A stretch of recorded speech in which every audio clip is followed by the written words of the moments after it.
Nesse vídeo a gente vai começar a ver cinética, química e catálise. Tem um foco bem diferente do que a gente já viu até agora no curso, né? A gente pode, tudo que a gente viu até agora no curso, classificar como parte da termodinâmica, né? A gente viu as primeiras leis da termodinâmica, depois aplicou ela para definir critérios de equilíbrio e espontaneidade, depois aplicou para misturas, depois aplicou para as reações químicas, para soluções, e na última semana, para o transporte de íons. Já a cinética se preocupa com outro tipo de processo, tá? Processos fora do equilíbrio, processos que não envolvem um equilíbrio termodinâmico, digamos. E o que é a cinética? Né? Nessa primeira aula a gente vai definir alguns conceitos. A cinética pode ser definida como estudo da velocidade das reações químicas, a velocidade que a concentração dos reagentes diminui com o tempo, né? E a quantidade e a variação da concentração dos produtos, como a concentração dos produtos varia com o tempo. Uma reação química, a concentração dos reagentes vai caindo com o tempo, né? Dos produtos vai aumentando até chegar no equilíbrio. Mas lembre-se que a gente não está preocupado, pelo menos no momento, com o estado de equilíbrio. Né? A gente está preocupado com a velocidade que as concentrações diminuem com o tempo.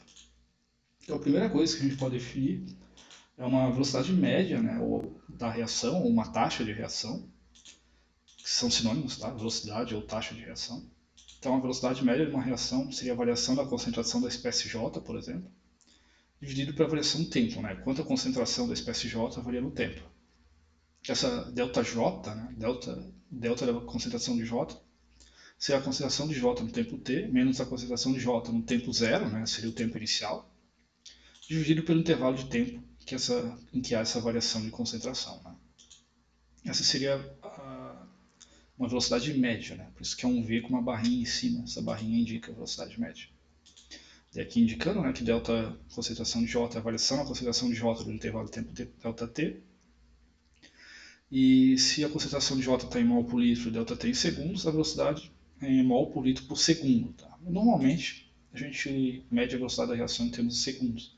Se a reação for muito demorada, né, a gente pode medir em outra unidade sem problema nenhum, por exemplo, em horas. Reações que têm decaimento radioativo, às vezes são medidas em anos, por exemplo, porque daí o decaimento radioativo acontece em um período bem grande, né? Não faz sentido a gente medir em segundos. Bem, além da velocidade média, né? Assim como vocês provavelmente viram o conceito de velocidade média na física, a gente tem um conceito de velocidade instantânea, né? Seria a velocidade da reação química naquele momento específico de tempo. Essa velocidade instantânea, assim como na física, né? A gente calcula pegando o limite ΔT tendendo a zero, daí a gente tem a velocidade naquele instante como dj dt, né? Seria a variação infinitesimal da espécie j em relação a esse delta dt, né? Que seria a variação infinitesimal do tempo. Que seria a velocidade em que determinados produtos ou reagentes são formados ou consumidos. E essas quantidades são relacionadas com a estequiometria, como a gente vai ver daqui a pouco. Então aqui está um gráfico, né, da concentração de um reagente, por exemplo, J, em função do tempo. Então a taxa ou velocidade de uma reação química é a inclinação da reta tangente à curva mostrando a variação da concentração de uma espécie com o tempo. Né? Então, aqui a concentração do reagente, né, vai decaindo em relação ao tempo, seria essa curva vermelha aqui. E como vocês viram na física, ou não viram, não sei, mas a inclinação da reta em cada ponto seria a velocidade nesse ponto, né, que seria a variação da concentração com o tempo. Né? Então, inicialmente, a reação tem essa velocidade aqui, né, a velocidade de degradação de J.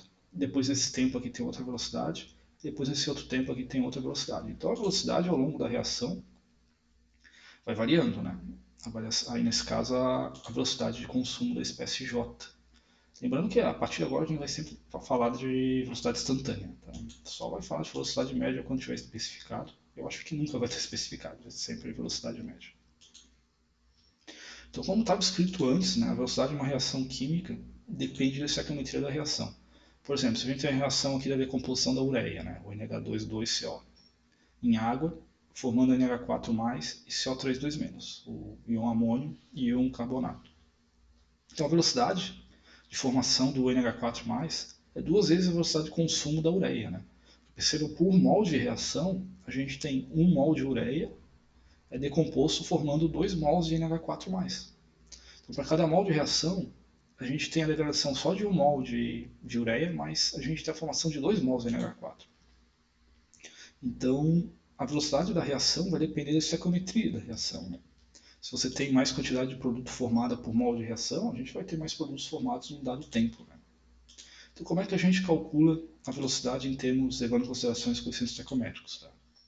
Então, para uma reação geral do tipo A mais B formando C e D, lembrando que o maiúsculo aqui seria o símbolo da espécie e o Azinho, Bzinho, Czinho, Dzinho seria o coeficiente estequiométrico, né? Seria o número. A gente tem que a velocidade da reação em relação a cada espécie, né? Em relação à espécie D, C, A e B, a gente pega 1 sobre o coeficiente estequiométrico da espécie, para ter a velocidade da reação independente da estequiometria. Percebam que para o reagente tem um sinal de menos aqui, né? Porque o reagente é consumido ao longo da reação. E o produto tem um sinal positivo porque ele é formado no início da reação. Né? Então, eu vou dar um exemplo para ilustrar esse ponto. Isso não é algo que vocês precisam perder o sono tá, com isso, mas é bom deixar bem definido essas coisas. Então, esse exemplo que eu vou fazer na prancheta. E daí a gente vai encerrar o vídeo de hoje. Bem, então, vou fazer esse exemplo.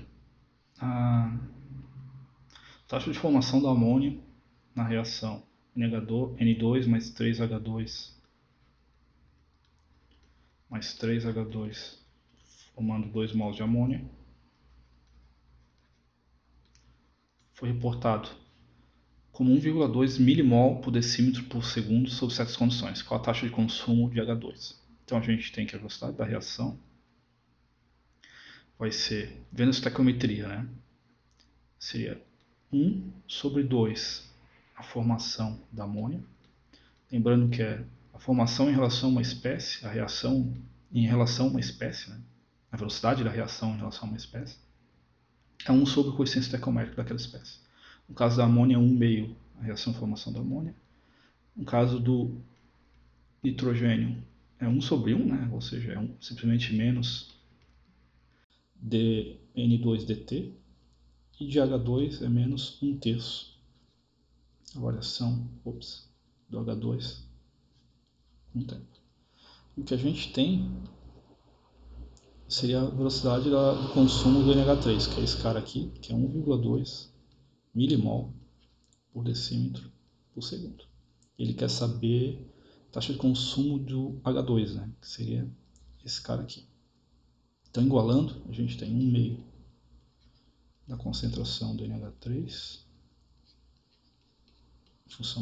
em relação ao tempo, dá menos 1 terço a variação da concentração de N2 em relação ao tempo. Então, a gente tem aqui, desculpa, aqui é o H2, né? Errei em cima e errei embaixo. Então, aqui é a variação da concentração de H2 em relação ao tempo. Então, aqui vai ficar menos, né, 3 meios da concentração de NH3 em relação ao tempo. Deixa eu só apagar isso aqui que está feio demais, né? Aqui é H2, para deixar claro. Então, a taxa de consumo de H2 vai ser menos 1,8 milimol por decímetro por segundo. Era isso. Tá? Enfim, esse vídeo aí é mais para ilustrar, introduzir o assunto, né, ilustrar esse conceito de velocidade da reação. No próximo vídeo a gente vai ver as coisas mais práticas, como o conceito de velocidade da reação e ordem de reação.